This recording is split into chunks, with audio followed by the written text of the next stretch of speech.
A që kemi kapacitetin, Ledio, ne nuk paguajmë do 5 milion euro. Me këtë buxhet që kemi, këto mund kemi. Okej, shiko, Ledio, të bëjmë një pyetje thimi. Me këto rrugë, këtë mjell bëjmë kështu. Thimi se mbase ndoshta u zgjatëm te kjo çështje. Një pyetje kam për të dy. Ke një trajner në mendjen që plotson kriteret tona ose më saktë që ne plotësojmë kriteret e tij ekonomike? Domethënë që është aktualisht më i paguari në historinë e kombëtarës braziliane, me që e përmende.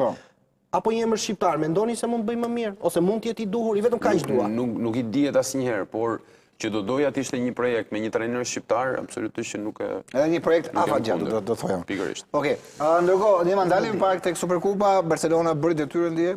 Pa histori, Superkupa, dihej, Barcelona, ajo që duhet teksuar. Sot ndeshja ndoshta që mund të jetë pak më e luftuar. Derbi Madridit, ndoshta, po do ketë shumë më shumë luftë, se janë dy skuadra që vinë nga një njëjti qytet dhe rivalitetin e kanë në plan të parë midis njëra tjetrës. Po ajo që doja të thoja midis Barcelonës dhe Atletikos nuk pati histori, sepse u mbyll ndeshja në një harkor shumë të shkurtër. Pra pjesa e parë ishte, le të themi, vënia e kapakut për pjesëmarrjen në finale nga ana e Barcelonës. Këtë vit Atletico e Madridit ka çeduar, nuk është më ajo Atletico që pam vjet, që bënte edhe ato ndeshjet e forta përballë rivalëve si Barcelona, Reali apo Atletico. Këtë vit është një skuadër, le të themi, nënmesatare në Spanjë, edhe vetë rezultatet e tregojnë, edhe dje për shembull, ajo që më bëri përshtypje është që Barcelona toleroi pas shënimit 4 golave, nuk është natyrshëm. Po, absolutisht. Ku e shikon që edhe kundërshtari nuk po as po rrezikon, një trajner gjerman është e gabuar kjo. Fiken motorët edhe nuk kemë, le të themi, dëshirë apo motivim për të shënuar, pikërisht. Por ajo që bën, le të themi, që tregon një anë pozitive të Hansi Flick, meqense Enrico e përmendi që trajneri gjerman e ka në kulturën e tij, traditën e tij që mos ndalet kur, domethënë ti shkel ekipet, ti marr mbar. Ajo që po bën mirë Hansi Flick në këtë javë është fitoria e 9 radhazi e Barcelonës dhe e 5 radhazi pa pësuar gol. Që kishte shumë kohë pa ndodhur kjo gjë, për vetë faktin se Barcelona e mësuar ta shohim duke fituar absolutisht, duke performuar mirë, duke shënuar, por edhe duke lejuar kundërshtarët që t'i shënojnë, pra duke pësuar. Kështu që rikthimi i portierit, rikthimi i disa lojtarëve kyç si Rafinha, Pedri, De Jong edhe disa të tjerë të cilët po kapin formën, duket sikur po rikthen atë Barcelonën e frikshme që ndoshta shpresoj shumë të përngjasoj me Parisin e vjetshëm. Kjo Barcelonë në poshtë, pavarësisht se mund shkon ndeshja, Atletikon apo Realin? Po Atletikon e ka pasur gjithmonë, le të themi, kafshat lehtë. Unë mendoj në çdo formë të vi Barcelona, vetëm për mënyrën se si është dhe aspektin taktik dhe teknik që për mua është ndër skuadrat e para në Evropë, ndaj një Atletikoje që taktikisht mund të jetë mirë, nuk e di, në lojë, në ritëm, ka disa gjëra që i mungojnë, pavarësisht një fizikisht janë shumë lartë, por prapë mënyrën se si Barcelona administron lojën, se si arrin del përpara me radhë nuk.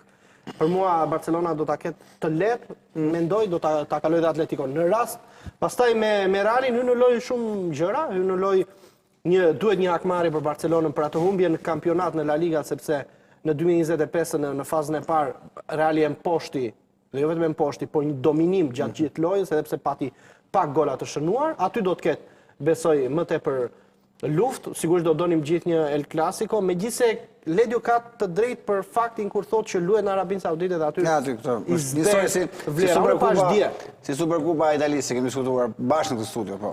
Jo, mënyra se si edhe ditën e djeshme, edhe skuadrat që detyrohen të përdorin një numër të madh sponsorësh që janë të Arabisë Saudite, nuk e di çdo gjë. Nuk e pash po emrin, kishin emrat apo jo në arabisht apo jo? Të paguan. Jo, nuk kishin arabisht emrat. Si kanë detyruar akoma. Në finale mund të detyrojnë. Okej. Por që ky sot vërtet do të jetë ndeshje shumë. Okej, ndërkohë ndalim pak tek Serie A, se Dani Enrico e dinte që do isha unë sot. Nuk do isha Esmeralda dhe ka vendosur brapa në sfond këtë foton e Juventusit. Fitore e Juventusit me Sassuolo. Ndalim këtu më pas ndalim pak të ndeshjet e djeshme, po një koment shkurtër për fitoren e Juves.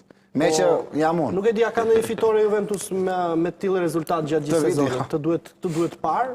Nuk e nëse ju thimi shkua dhe ndo që të laj, nuk e di, bët fat ekipi ta ndeshje megjithëse s'kam pyetur. Po, fituam. Madje edhe me remontada. Edhe me remontada, kështu që fituam. Atëherë thimi duhet shkoj sa më shpesh për ta ndeshur.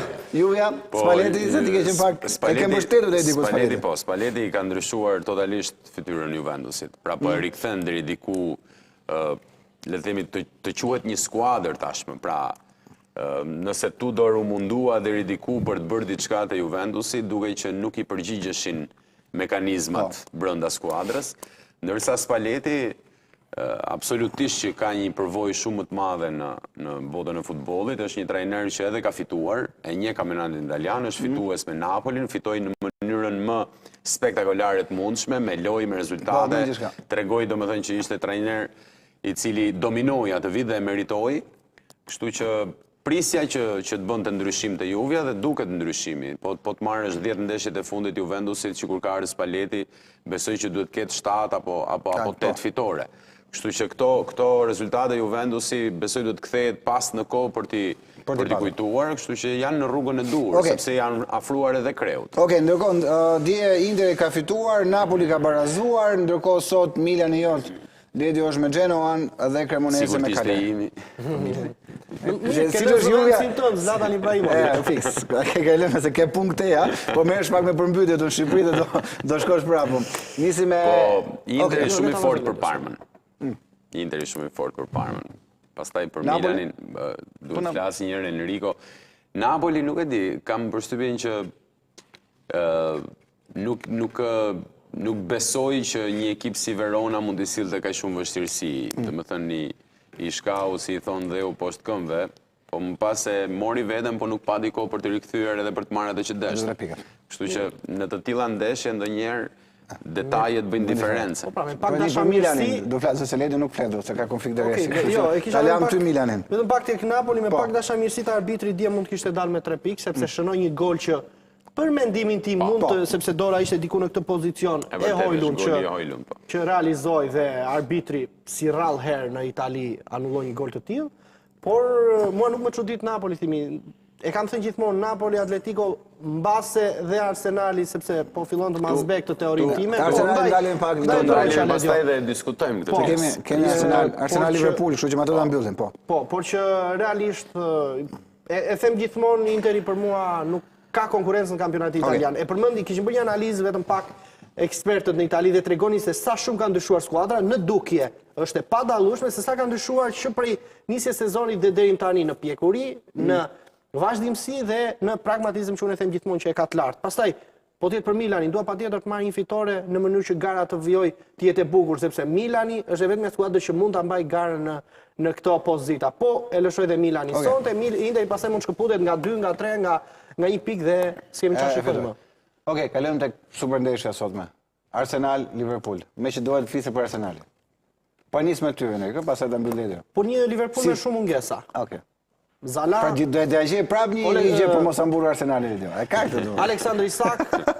Kush është ky Alexander Isak? Po ishte blerja më e shtrenjtë në historinë e Premier Ligës, edhe e bërë nga Liverpooli, por mua më çudit pak themi, nuk mund, po shikoja kompanit që masi statistikat, Arsenali absolut favorit për të fituar ndeshjen. Domethënë sikur Liverpooli pavarësisht se është vendi 4, pavarësisht me luhatje Ledio, kurse si është kampioni në fuqi, nuk mund vi dhe ti ta trajtosh sikur është vendi i 18. Nuk po e trajtojnë kompanitë e kuotave, po e trajton loja e Arsenalit ka rishit çdo kundërshtar tjetër të mundshëm dhe në referencë me përballjet që ka dhënë Liverpooli të paktën 15 apo 20 ndeshjet e fundit. Tani Liverpooli nuk po arrin do të fitojë me skuadrat e mesit tabelës. Ndërkohë Arsenali është ajo ose ai ekipi i cili po shkërmoq çfarë do lloj kundërshtari qoftë në Premier League, qoftë në Champions. Dhe jo më kot i shënoi 3 gola Bayern Munichut që ti e mban si pretendente të Championsit si vjet. E zbe kjo këtë fakt? Ajo fitore e zbe faktin që është pretendent? Absolutisht nuk e zbe.